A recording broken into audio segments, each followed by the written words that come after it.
Section 1. Section 1. You'll hear a head teacher and a teacher discussing a school camping trip. First, you have some time to look at questions 1 to 5.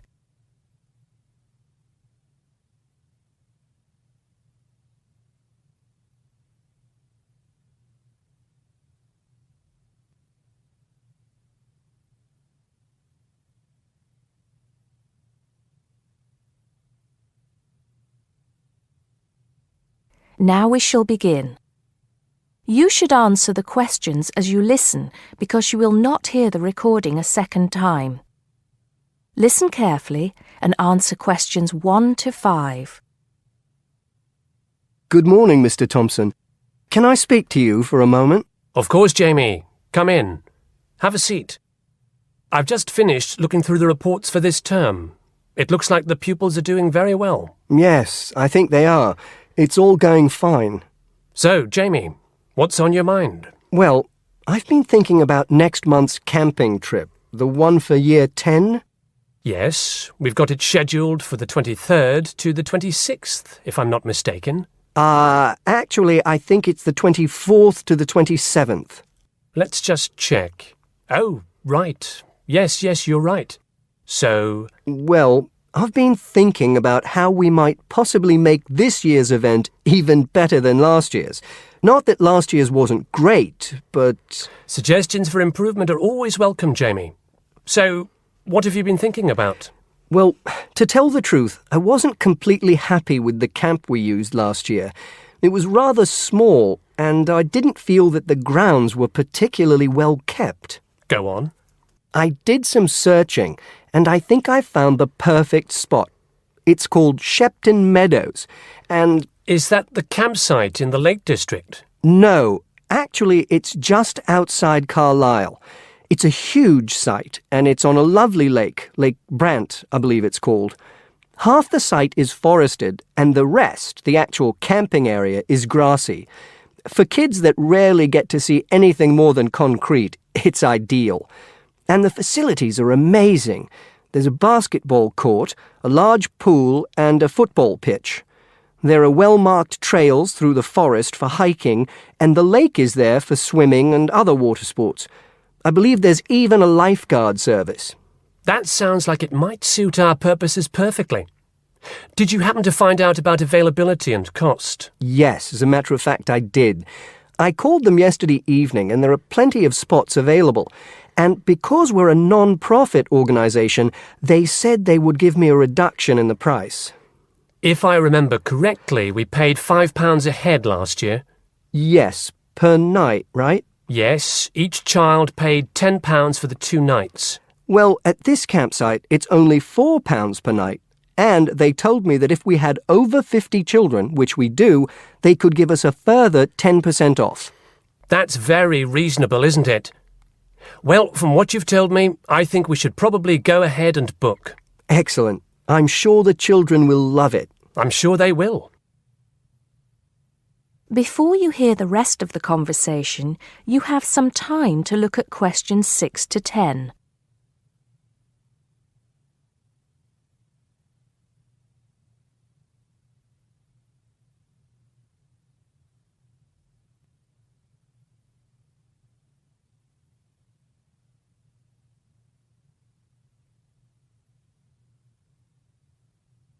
Now listen and answer questions 6 to 10. Now, Jamie, have you given any thought to an itinerary by any chance? As a matter of fact, I have. Wait 1 second. Yes, here it is. I've made a few notes.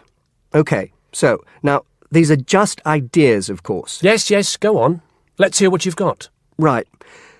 We time it so that we arrive at the camp around 7 on Friday evening. It'll still be light then, and we'll have plenty of time to set up camp and get ourselves settled in. At 8, we could have a barbecue, hamburgers and hot dogs, something that's nice and easy to prepare. And that children love. Yes. Then, lights out would be at 9:30, so the children will get a good night's sleep and be up bright and early at 7 on Saturday morning. Breakfast would be at 7:30, an hour's hiking from 8 till 9, and then a couple of hours at the lake. That would take us up to 11. I think that an hour of free time would then be in order. Let them have a chance to explore a bit on their own, you know? Yes, great idea. And then?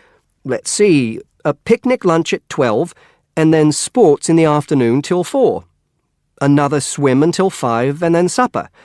After clean-up, around 6:30, we could have a talk-back session, where the children get a chance to discuss their day and anything else they might have on their minds. Then a campfire and sing-along at 8, back to the tents at 9:30, and, well, that takes care of Saturday. Excellent, excellent. That would certainly keep them busy. What about Sunday? Sunday, right. As on Saturday, same wake-up and breakfast times, and then I thought we could go on a bit of a day trip. There are some caves about an hour's walk from the camp which I thought the children might find interesting. We could leave at 8, which would mean we'd get to the caves at 9. They could explore for a couple of hours, and we'd head back at 11. 12 o'clock would see us back at the meadows. An hour's swim, and then lunch at 1. Then we could have organized games in the afternoon until supper at 5. It would take us an hour to clean up our sites and pack up. We'd be on the buses at 6 and all set to head back into the city. Well now, you've certainly put a lot of thought into this, Jamie, and it's paid off. I think it sounds wonderful. I can't think of a thing that needs to be changed. Let's go for it. Brilliant. I'll get the itinerary printed up and put it up on the notice board this afternoon. That is the end of section 1. You now have half a minute to check your answers.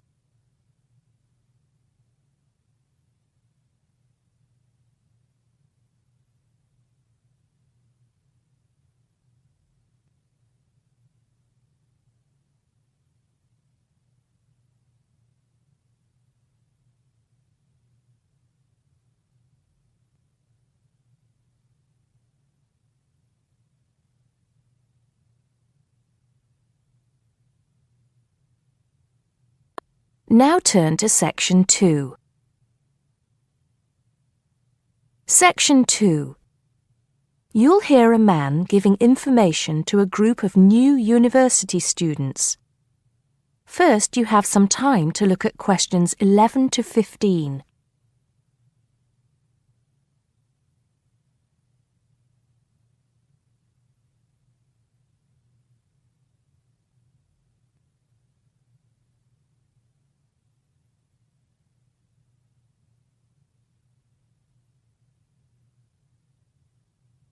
Now listen carefully and answer questions 11 to 15.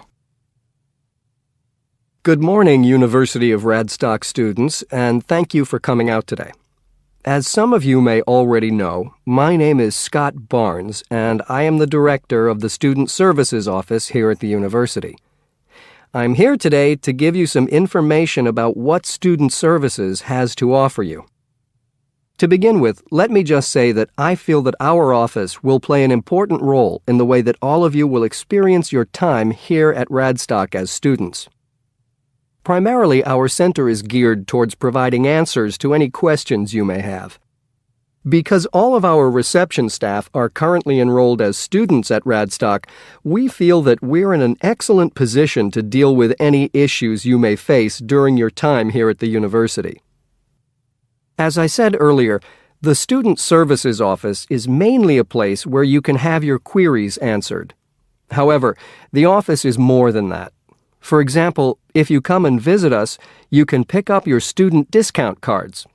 Now, with these cards, which come at no additional cost to you, you can take advantage of reductions of up to 40% on all forms of public transport in the city. In addition, the cards are honored at many shops and restaurants in the area, giving you the chance to save up to 35% off food, beverages, and other purchases. Our office is also the place you should visit if you would like to get involved in any of the 30 different clubs and societies available at Radstock. Come in any time between 10 and 3 on weekdays, and sign up to become a member of the university choir or orchestra, the drama or debating club, the university trivia team, the list goes on and on. For new students, I cannot stress enough how vital it is to participate in the non-academic side of university life. Yes, we are here to work hard and do our best at our studies, but student life is also about having fun and meeting like-minded people. So, bearing that in mind, make sure that you get involved and enjoy yourselves. Before you hear the rest of the talk, you have some time to look at questions 16 to 20.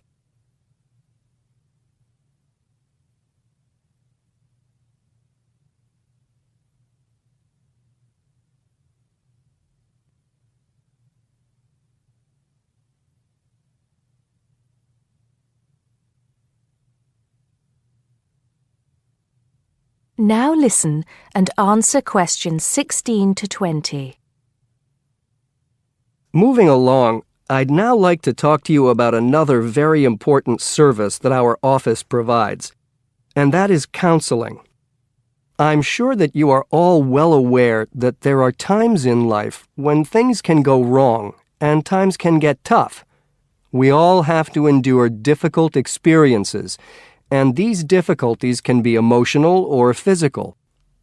Whatever the case may be, talking with an experienced counselor can help you through the trying times.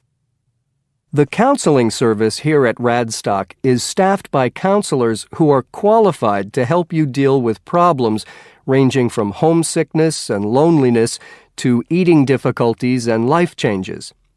To see a counselor, we recommend that you first visit our drop-in center. We run drop-in sessions on a daily basis from 9:30 a.m. to 2:30 p.m., and to reserve one of these sessions, you can telephone the counseling service on 121-5648-3907 on the day you wish to visit. Or, if you prefer, you can come into the Student Services office anytime after 8:30 a.m. and complete a booking form. If it should happen that you need to cancel your appointment for the drop-in session, we would request that you contact the counseling service as soon as possible to let them know. Drop-in sessions can be as short as 20 minutes, but it's more usual for them to take about 45 minutes.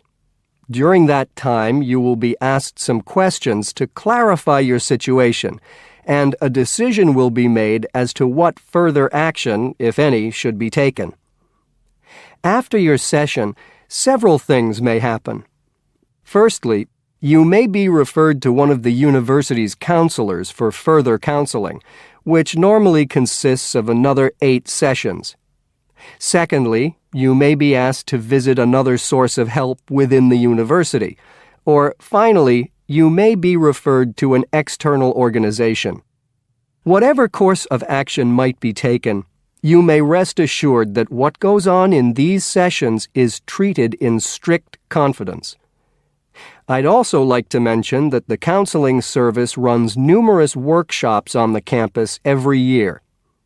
The focus of these workshops tends to be on personal development, and past topics have included motivation, self-identity, and impression management. There is no fee charged for these workshops, and if you require more information, feel free to contact us at stuser@acadia.co.uk. That is the end of section 2. You now have half a minute to check your answers.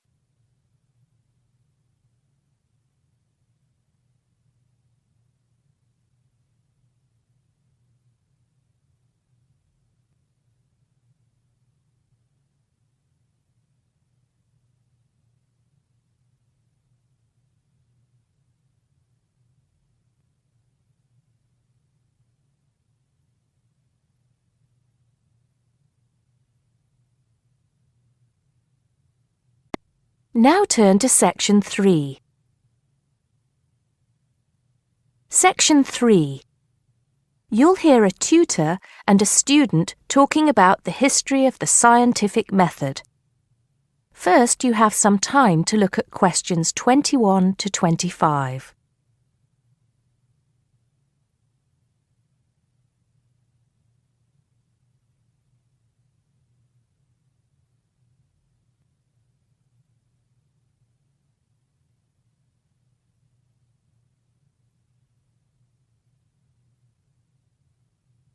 Now listen carefully and answer questions 21 to 25. Hello, Simon. Come in. Take a seat. Now, I wanted to talk to you about your assignment. Yes, the one on the scientific method. That's right. I just wanted to see how you were getting on. Well, I think it's fine. I mean, I haven't done a huge amount of work on it because I've been working on other things. But what I've read so far seems fine. How many of the references that I gave you have you managed to get hold of? Not too many, I'm afraid. It seems that everyone else is working on the same things at the same time. And every time I look, the books are checked out from the library. Right. Well, I think that we can go over the main ground together now. That way, even if you don't manage to go through all the references in detail, you'll still have an overview. What has helped you most so far? I've managed to have a look at 3 of them. I thought that Johnson made some good points, but it was hard to follow the line of her argument. Bradman was simple and straightforward, and I felt as if I got a lot out of that. I wish I could say the same for Whittaker. To be honest, I didn't get very far with that. Okay, that's more or less what I'd expect. So tell me, what have you learned so far about the role of the Egyptians and the Babylonians? Yes. Well, there's evidence that the basic components of the scientific method, examination, diagnosis, treatment, and prognosis, were being used in the early 1600s BC, especially in the treatment of certain illness. Good. Yes, that's right. And the point, of course, is that that represented a considerable advance over relatively simple, non-empirical approaches, which usually attributed anything unknown to the actions of the gods, etc. Of course, the Egyptians and Babylonians did this as well, but what we see emerging here is a willingness to base opinion on systematic study of the real world, which is at the root of the scientific method. I see. Right, yes. And then that reappears later. Yes, although don't get carried away with the idea that it was a simple process of development. By the time we get to ancient Greece, let's take the period towards the middle of the 5th century BC, the rules governing the scientific method were practiced on a widespread scale, but there were still many people who believed that real truth could only be acquired by pure rational thought. Plato, of course, had a great influence on the development of the scientific method during this period. Through his academy. That's right. But then, as we know, a great deal of understanding of the scientific method disappeared as the old world order collapsed. It wasn't until the Middle Ages, sometime before the 11th century, that several versions of the scientific method emerged from the medieval Muslim world, all of which stressed the importance of experimentation in science. Right. I think I've got the historical timeline. Before you hear the rest of the conversation, you have some time to look at questions 26 to 30.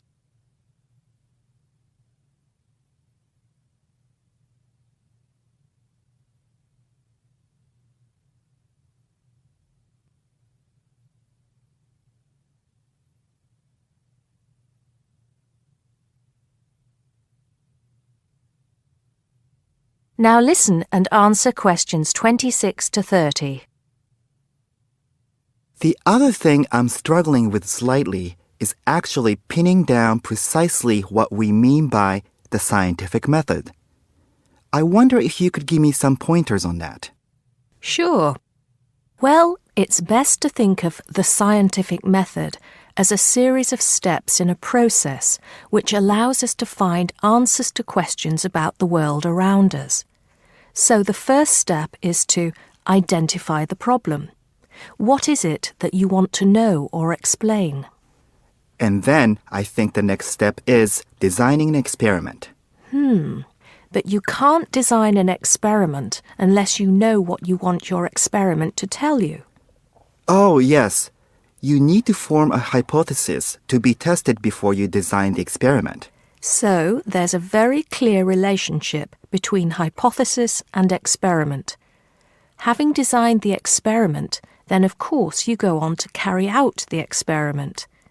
The particular procedure you follow, the protocol, will differ from experiment to experiment, but the underlying principle is the same. You analyze the data from the experiment in order to confirm or disprove your hypothesis. Assuming the experiment is accurate. Oh yes, if there's anything unusual about the data, or if the results are at all surprising, then you need to ask yourself whether the experiment could be flawed and whether the data could be unreliable. If the answer is yes, then it may be necessary to modify the experiment and go through the process again. So, once you have reliable, valid results, Then the final step is to communicate them. The wider scientific community needs to know about the results, and publication in journals is the accepted way. okay, I think I've got the basics. It's going to get more complicated as we begin to look at some people who have criticized the scientific method. So you need to make sure that you understand things up to this point. Let me know if you have any further problems with it. That is the end of section 3. You now have half a minute to check your answers.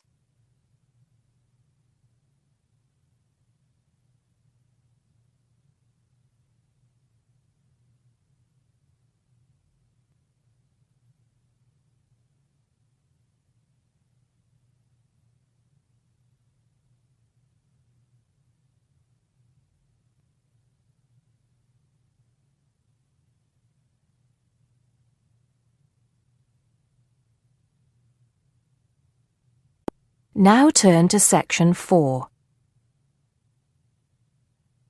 Section 4. You'll hear a teacher talking about several British art galleries. First, you have some time to look at questions 31 to 40.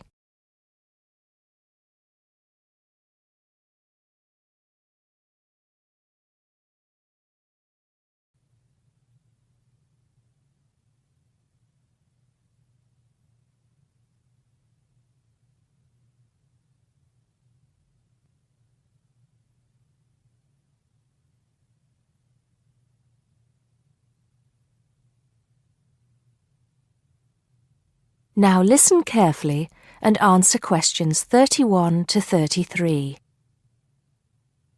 Good afternoon. Welcome to the first class of V100 Art and History. The objectives of the course, as you will have seen if you've taken a look at the syllabus, include familiarizing yourselves with the vocabulary and language of art, learning about the basic elements of art and design, and finally, discussing historical periods as they pertain to art.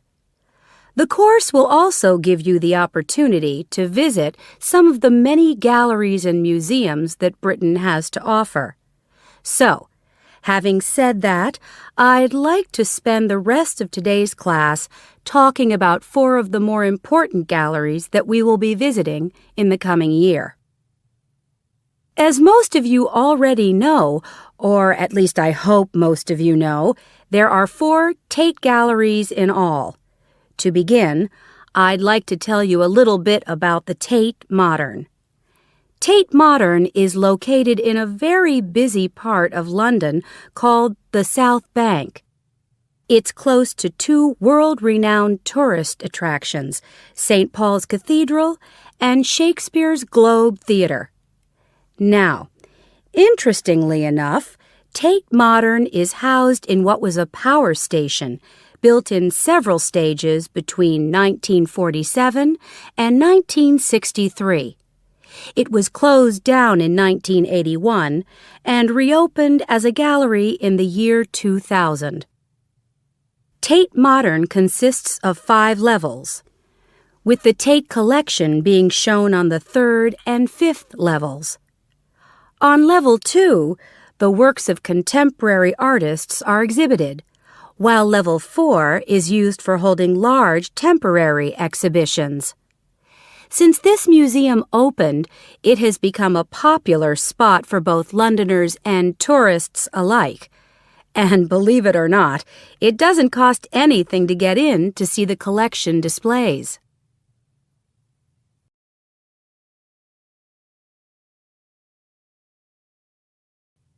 Now, the second gallery I'd like to talk about is Tate St. Ives, which is in Cornwall. It was built on the site of a gasworks, and it overlooks Porthmeor Beach. Tate St. Ives is housed in a 3-story building that was designed by the architects Evans and Shalliff.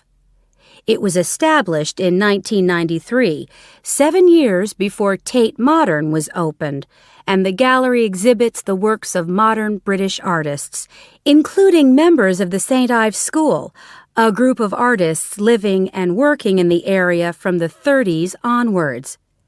In later lectures, we'll be looking at the work of some of the artists who belong to that group and the ways in which they influenced each other.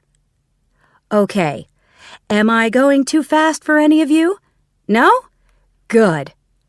Next, I want to talk about Tate Britain, which is a gorgeous gallery situated right in the heart of Westminster.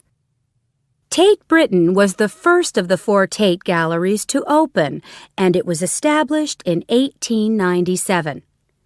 It was built on the site of an old prison, and when it first opened its doors, it was called the National Gallery of British Art. Later, it became known as the Tate Gallery, after the man who founded it, Sir Henry Tate. During its lifetime, Tate Britain has been damaged twice, once by floodwaters from the River Thames and once by bombings during World War II. This gallery has an interesting range of exhibitions of historic and modern art from 1500 up to the present day. Now, the last gallery I'd like to tell you about is called Tate Liverpool. It's not hard to figure out where this gallery is located, is it? It was opened in 1988 to exhibit displays from the Tate collection, and it also has a program of temporary exhibitions. Tate Liverpool is housed in what was once a warehouse, and for some years it was one of the biggest galleries of modern and contemporary art in the UK. Well, that's a brief overview of just a few of the galleries we'll be visiting.